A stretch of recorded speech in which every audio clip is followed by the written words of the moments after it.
Na COP30, a Conferência sobre Mudanças Climáticas da ONU, que acontece no Brasil em novembro, o grande desafio dos países vai ser concordar com novos compromissos para reduzir as emissões de gases de efeito estufa e mitigar o aquecimento global. Mas mesmo que não se chegue a nenhum acordo nesse sentido, há um setor que ainda pode fazer a diferença, o setor privado. O responsável por atrair as empresas para essa missão é Dan Yoshpe, que foi nomeado campeão de alto nível do clima da COP30.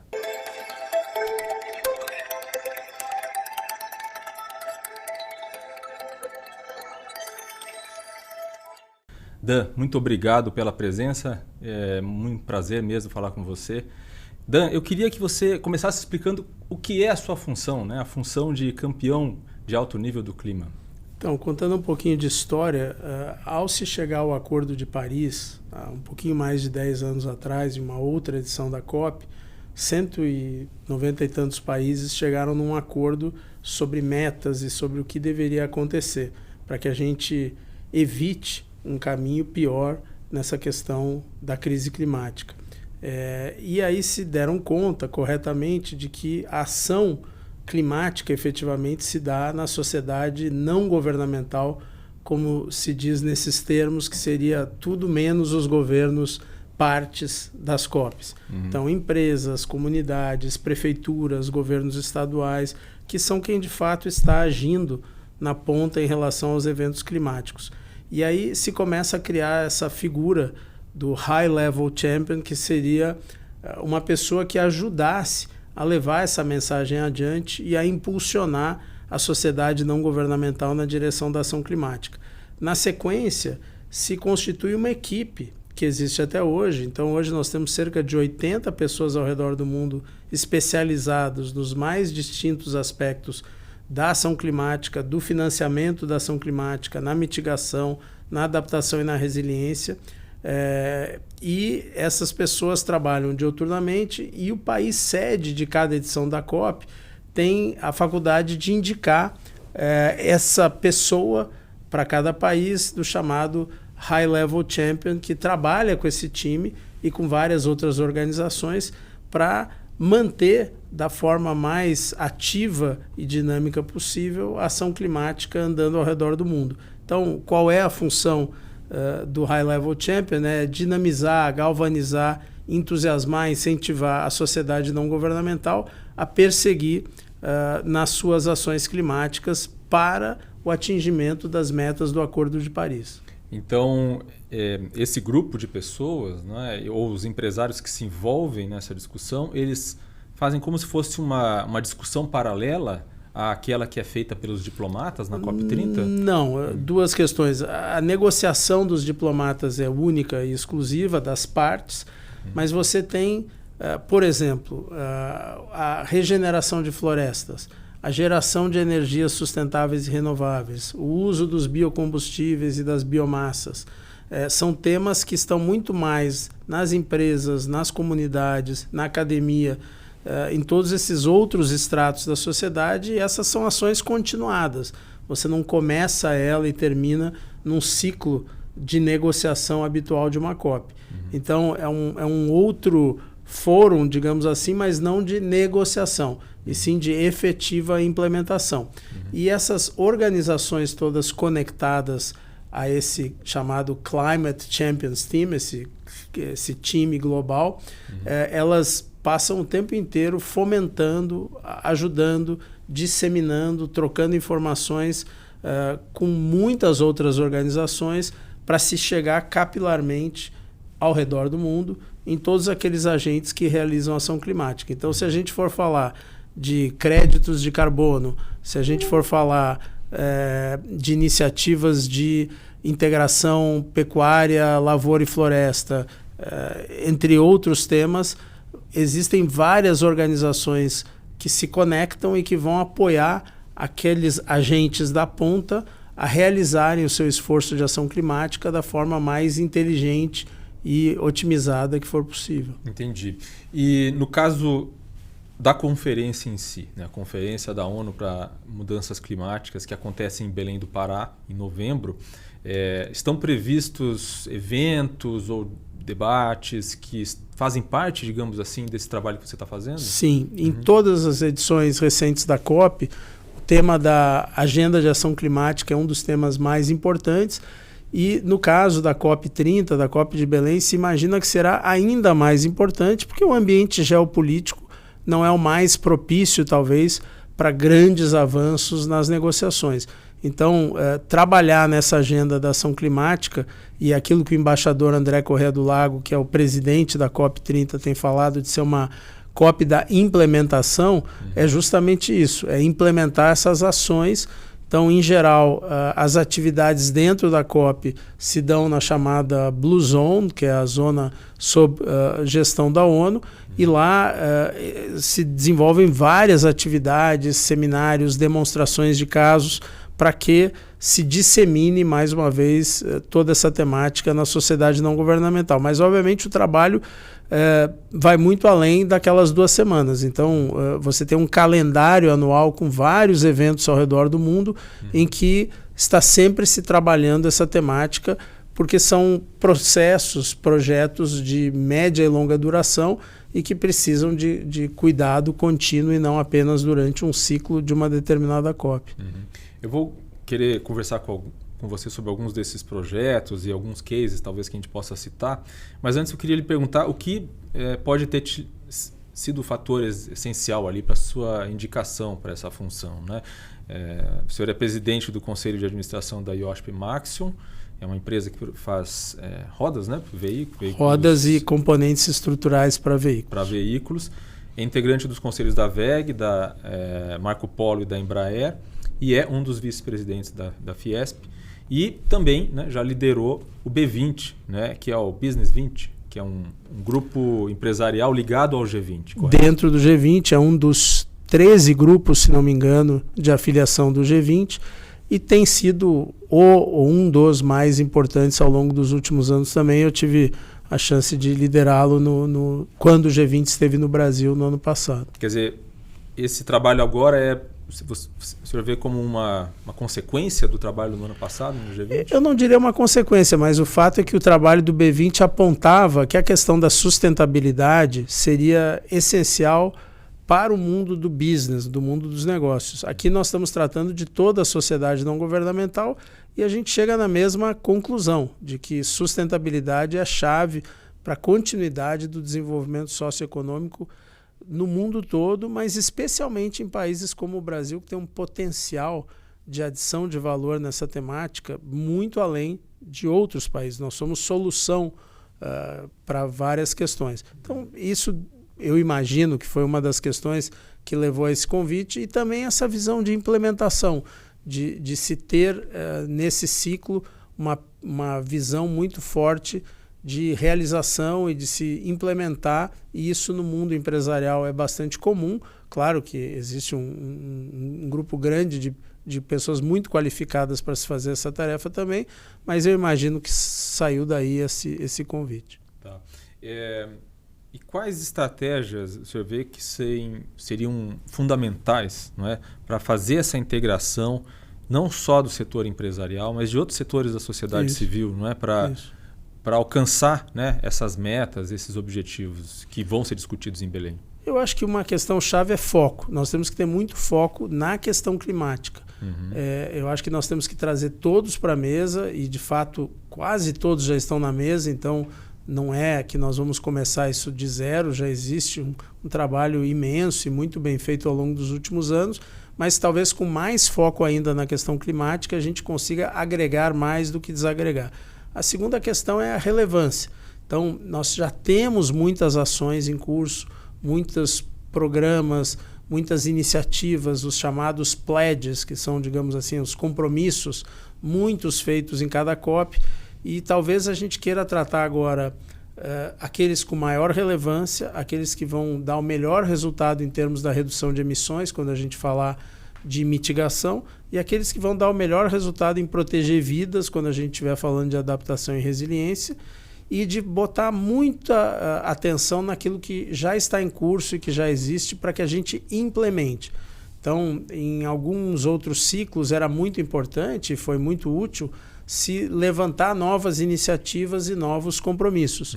Talvez agora, nessa segunda metade da década, pela urgência de atingir os objetivos, a gente precise se assegurar que aquilo que já tem solução, tem tecnologia, tem recursos financeiros e humanos ready to go, né, prontos a serem implementados, que eles cheguem no seu resultado ou de mitigação ou de adaptação e resiliência para que a gente possa enfrentar esse desafio que não está diminuindo, ele está aumentando. Entendi.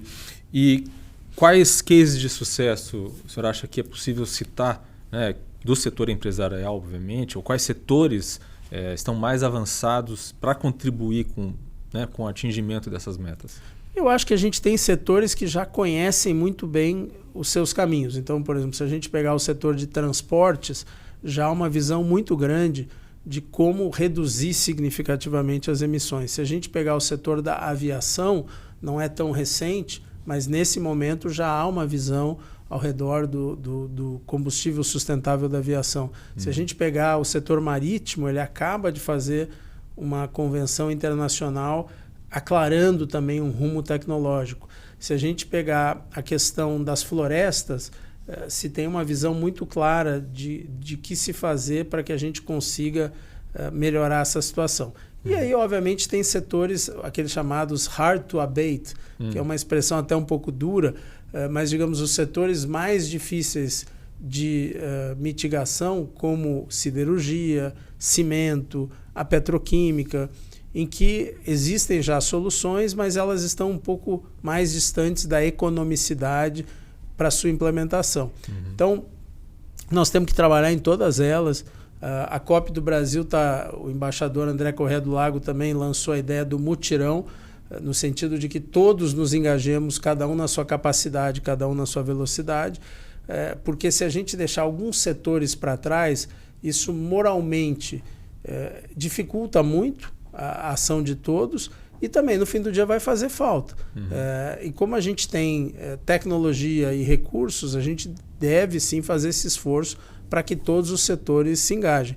Eu não mencionei, mas a geração de energia também é um dos setores, no caso brasileiro, extremamente avançado, liderando o mundo numa matriz muito limpa, renovável e sustentável. Então esses são casos bastante interessantes e alguns, como eu mencionei, que estão um pouco para trás, mas que precisam avançar e que a gente vai tentar apoiar o avanço deles para e passo. O senhor já participou de alguma COP antes? É a primeira conferência do clima? Vai ser a primeira vez que eu vou poder me dedicar a acompanhá-la integralmente. Claro que eu já acompanhei de outras formas, mas não nesse tipo de esforço e tempo que eu estou dedicando nesse momento para isso. A gente sabe, né, acompanhando, né, os resultados das COPs, muitas vezes, do ponto de vista diplomático, né, para quem defende, né, um empenho maior, não é, para redução de emissões e assim por diante, muitas vezes não se chega a um grande avanço. Não é? Mesmo que isso venha a ocorrer nessa COP no Brasil, o que o senhor acha que poderia ser apresentado, né, como sucesso, né, na parte que lhe cabe, inclusive, né, nessa parte da questão do setor privado e dessa implementação? Então, eu acho que nessa vez, ao que tudo indica, a implementação, que é a chave da ação climática, é o que mais se espera.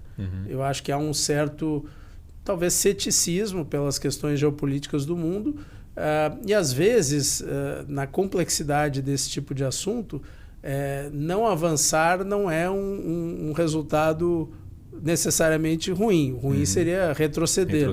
Como nós já temos, a partir do Acordo de Paris, metas muito claras e compromissos dos países, nos parece aqui que o mais importante agora é, de fato, avançar na agenda da implementação. Claro que qualquer negociação que seja favorável ao desenvolvimento socioeconômico sustentável é muito positiva, mas sendo, vamos dizer, conservador, em não havendo algo de grande relevância nesse campo, a implementação é a chave. Talvez por isso que o embaixador André Corrêa do Lago, que é o nosso presidente aqui, ele tenha denominado essa como a COP da implementação. Então, o sucesso aqui, de fato, é avançar nessa questão da implementação, que também fala muito com a questão do financiamento. Então, a diversidade de meios de financiamento para as diferentes iniciativas, para os diferentes setores, é algo muito importante.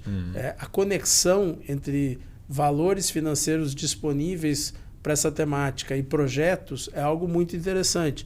Provavelmente a gente tem algum dinheiro empossado que não está chegando na ponta e projetos que não estão conseguindo encontrar o seu financiamento ou o seu aporte econômico.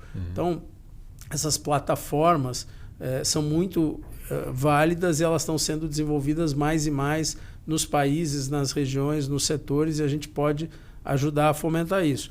E tem alguns temas que eu acho que o governo brasileiro também, em paralelo à presidência da COP, traz com muito vigor: o assunto do crédito de carbono e também o chamado TFFF, que é um mecanismo de financiamento da floresta em pé, para que ela tenha mais valor do que a floresta derrubada.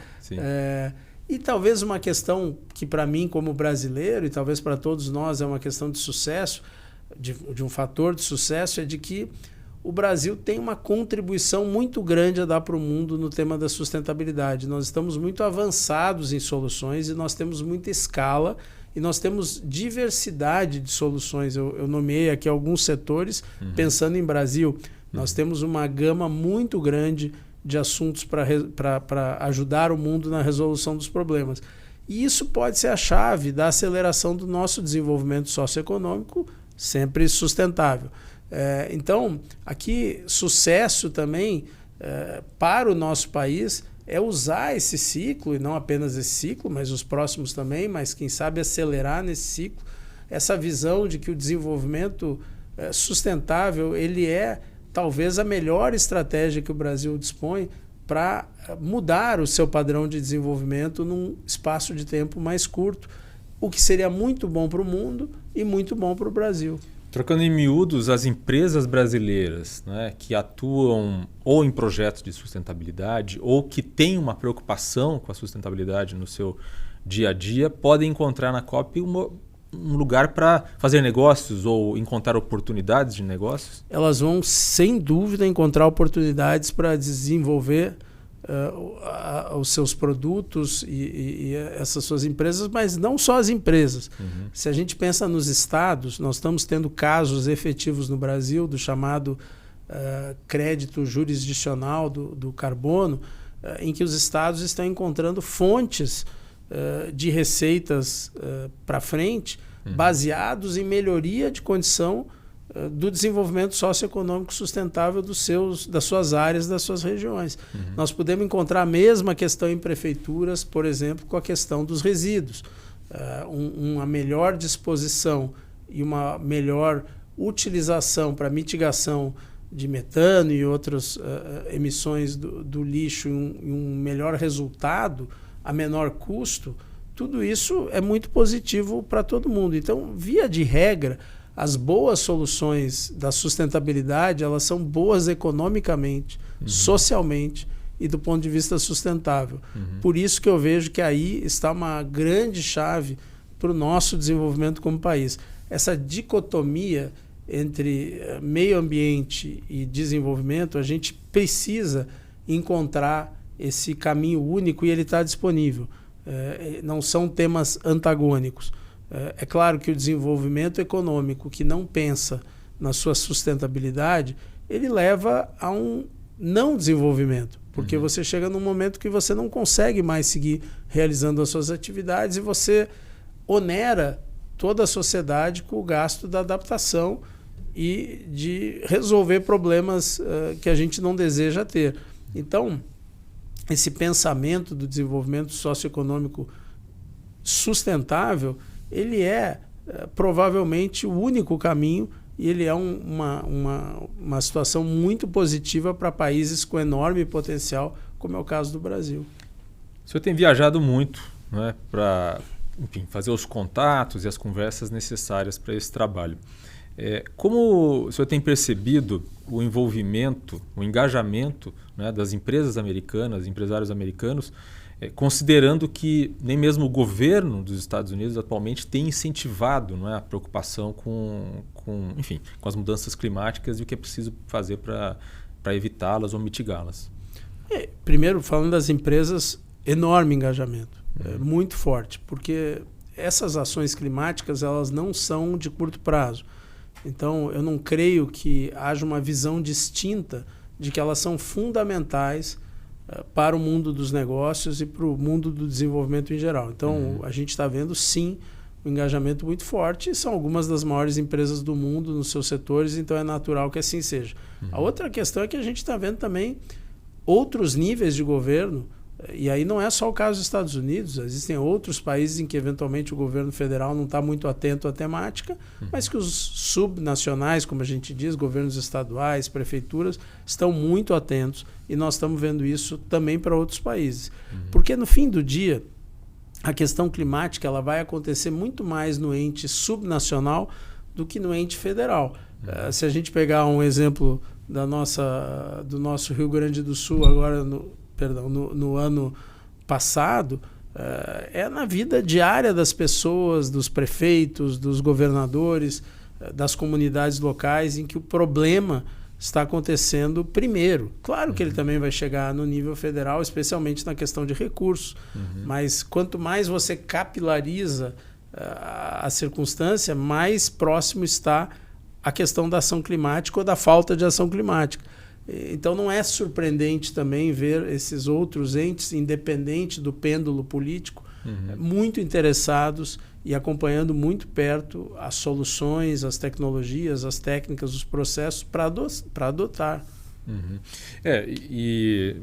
Enfim, existe essa preocupação, as pessoas enfrentam os impactos das mudanças climáticas onde elas vivem, né, obviamente nas cidades, nos estados, mas os governos federais, obviamente, eles têm o poder legislativo, muitas vezes, que é necessário, não é, para dar impulso para essas alterações, mudanças de políticas. Mas fazendo um ponto e vírgula, você veja que alguns temas-chave que eu mencionei antes, por exemplo, o crédito jurisdicional, ele está no nível estadual. Nós já temos aí vários estados brasileiros avançando com essa legislação no nível estadual. A questão dos resíduos, ela está muito no nível municipal e também no nível estadual. A questão do saneamento, que é também muito importante, também. As questões até de geração de energia, em alguma monta, também se dão nesses subníveis. É claro que você tem, no nível federal, recursos financeiros, normalmente maiores do que nos entes subnacionais, e também, como você diz, diretrizes gerais, e é muito importante o engajamento também dos governos federais.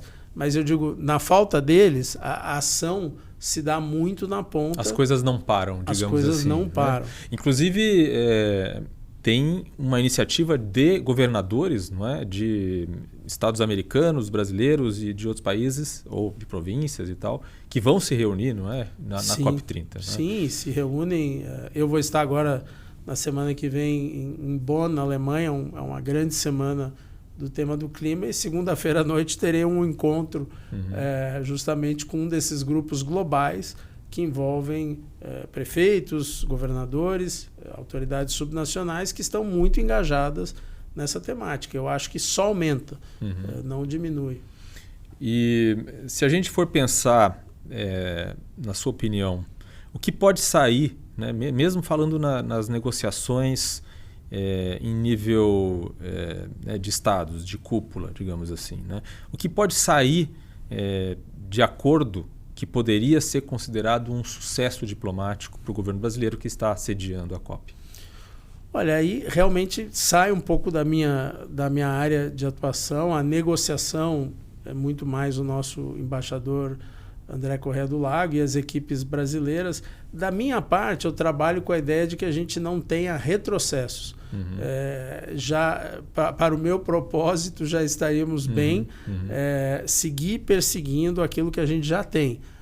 A questão do crédito de carbono já está razoavelmente definida nos acordos. A questão dos objetivos das NDCs, do Global Stocktake, que é esse sistema de inventário para se fazer a cada tantos anos. Todas essas temáticas já estão disponíveis. Ou seja, para realizar hoje a ação climática que nós necessitamos, não nos falta negociação entre as partes. óbvio que um retrocesso da negociação das partes seria ruim para a ação climática, porque talvez tirasse um pouco do norte, um pouco daquilo que já se construiu. Então, eu não trabalho com essa ideia, até por estar um pouco distante do meu escopo. O senhor mencionou a questão do crédito de carbono, não é? E, enfim, gostaria de lhe perguntar um pouco sobre quais mecanismos ainda podem ser melhorados, aperfeiçoados, para que isso realmente avance. Então, eu acho que a gente precisa aclarar muito as questões técnicas e jurídicas em torno do crédito de carbono. Isso está avançando. Todas essas novas iniciativas acabam testando os limites da regulamentação, das taxonomias e de todas as regras necessárias para algo novo e que se pretende global. Eu acho que a gente está indo na direção certa e nós devemos ter alguns breakthroughs, algumas regiões que se lancem de forma conjunta. O Reino Unido é um dos que está liderando nesse sentido, de se formar um pequeno grupo de países, e assim começa a haver comunidades que comercializem com mais efetividade, com mais frequência e com maior valor o crédito de carbono. Quanto mais universal ele for, melhor será, porque você vai aumentar a demanda e vai trazer uma melhor precificação, uma maior razoabilidade para ele.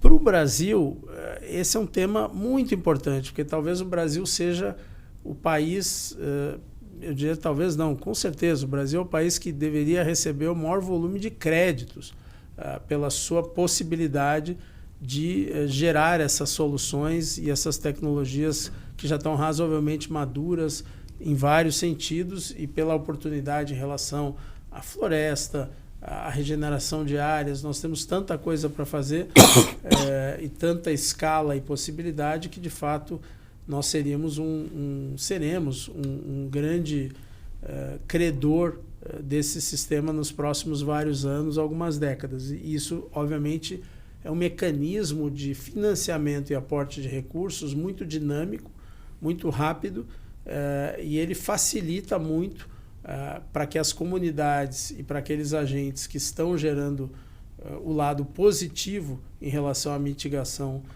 do carbono sejam bem remunerados.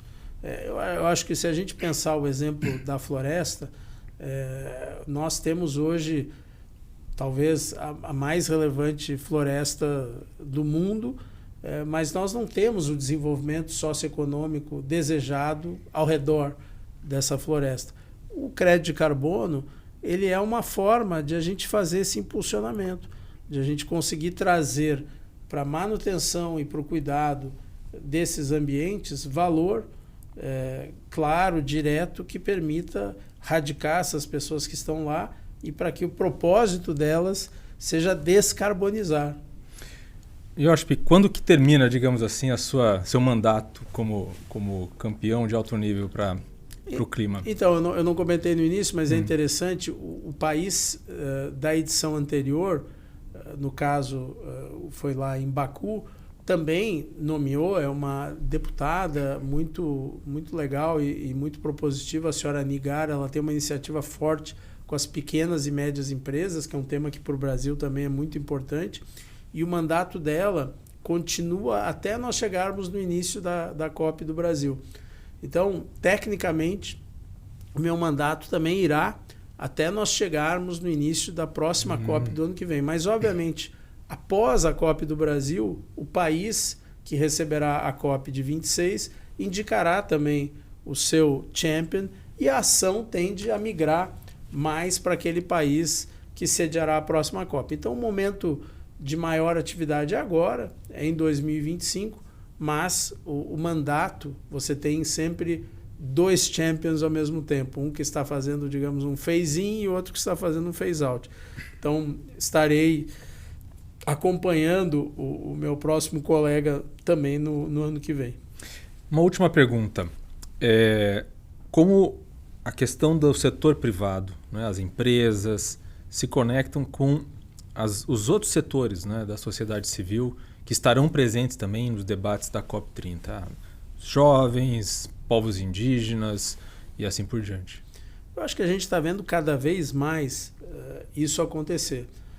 Nós vimos agora recentemente, até duas empresas brasileiras lançando um projeto muito bacana envolvendo bioinsumos e energia alternativa no meio da Amazônia, com populações locais. E isso a gente precisa fazer cada vez mais. A questão que eu te comentei, por exemplo, da manutenção ou da regeneração de áreas florestais, ela se dará dessa forma também, entre grupos que têm a capacidade de investir e de difundir tecnologias e pessoas e comunidades das regiões. Eu acho que a gente vai ver cada vez mais. Eu acho que se a gente conseguir manter o foco na questão essencial que é o clima e não entrar em outras temáticas que mais geram atrito do que intersecção, eu acho que a gente vai continuar caminhando bem nessa direção. E me parece que essa é a visão atual. Da mesma forma, eu estou fazendo aqui um retrato, um recorte, né, como se diz, de comunidades locais e empresas, mas nós podíamos falar também de academia. Tudo que nós estamos falando aqui passa por tecnologia, por técnicas, por processos que não está nascendo necessariamente na empresa A ou B. Pode ser, obviamente, uma conjunção de esforços. Se a gente pegar o movimento da Embrapa no Brasil, ou o movimento dos biocombustíveis também no Brasil, é um bom exemplo de ações que envolveram grupos de pensamento acadêmico, técnico, tecnológico e empresas e aqueles que foram implementar na prática aqueles ensinamentos. Esse é o melhor caminho, é quando a gente começa a agregar esses conhecimentos, cada um trazendo a sua experiência prévia. Muito bem. Iosp, muito obrigado pela entrevista e sucesso na sua missão. Este foi o Veja Mais Verde. Muito obrigado pela audiência e até a próxima.